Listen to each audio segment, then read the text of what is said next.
శ్వేతపత్రం విడుదల చేయాలని భావిస్తున్న అధికార పక్షానికి స్ట్రాంగ్ కౌంటర్ ఇచ్చేందుకు సిద్ధమవుతోంది గులాబీ పార్టీ. తమను కొత్త ప్రభుత్వం టార్గెట్ చేస్తుందన్న అభిప్రాయంతో గులాబీ దళం అలర్ట్ అవుతోంది.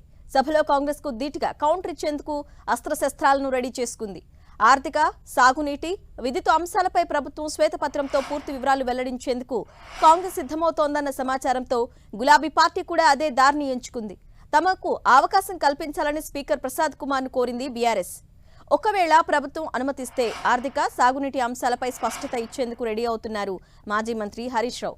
కాకపోతే బీఆర్ఎస్ వ్యూహాలను ముందే పసిగట్టిన కాంగ్రెస్ గులాబీ దళం స్ట్రాటజీకి చెక్ పెట్టింది. పవర్ పాయింట్ ప్రెజెంటేషన్ కు అనుమతి ఇవ్వాలన్న విజ్ఞప్తిని అధికార పార్టీ తోసిపుచ్చింది. విద్యుత్ రంగంపై కేటీఆర్ అధికార పార్టీని టార్గెట్ చేస్తున్నారు. అప్పులు మాత్రమే చూపిస్తూ ఆస్తులను దాచిపెడుతోందంటూ విమర్శలు ఎక్కుపెడుతున్నారు. విద్యుత్ రంగంలో బీఆర్ఎస్ తీసుకొచ్చిన సంస్కరణలను అసెంబ్లీలో వినిపించాలన్న యోచనలో గులాబీ దళం ఉంది. రాష్ట్ర ఆర్థిక పరిస్థితిని బూచీగా చూపెడుతూ కాంగ్రెస్ ఇచ్చిన హామీల నుంచి తప్పించుకునే ప్రయత్నాలు చేస్తోందని ఆరోపిస్తున్నారు. అసెంబ్లీ సమావేశాల్లో అధికార పార్టీని ఢీకొట్టేందుకు బీఆర్ఎస్ సై అంటుండడం రాజకీయంగా ఆసక్తి రేపుతోంది. గ్యారంటీలను గాలికొదిలేసి శ్వేతపత్రాలతో గారడి చేస్తామంటే కుదరదంటున్నారు కేటీఆర్. ప్రచారంలో హామీలను ఓదరగొట్టి అధికారంలోకి రాగానే మభ్యపెడతారా అంటూ మండిపడుతున్నారు. ఎన్నికలప్పుడు అరచేతిలో వైకుంఠం చూపించి అధికార పీఠం దక్కగానే మొండి చేయి చూపించటమేంటని ప్రశ్నిస్తున్నారు.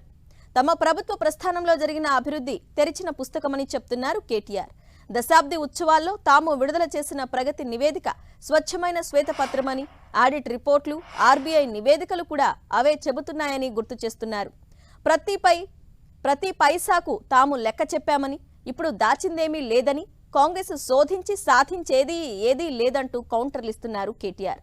కాంగ్రెస్ కు ధీటుగా బీఆర్ఎస్ సమాధానం చెప్పాలని నిర్ణయించుకోవడంతో అసెంబ్లీ సమావేశాలు రసవత్తరంగా మారనున్నాయి.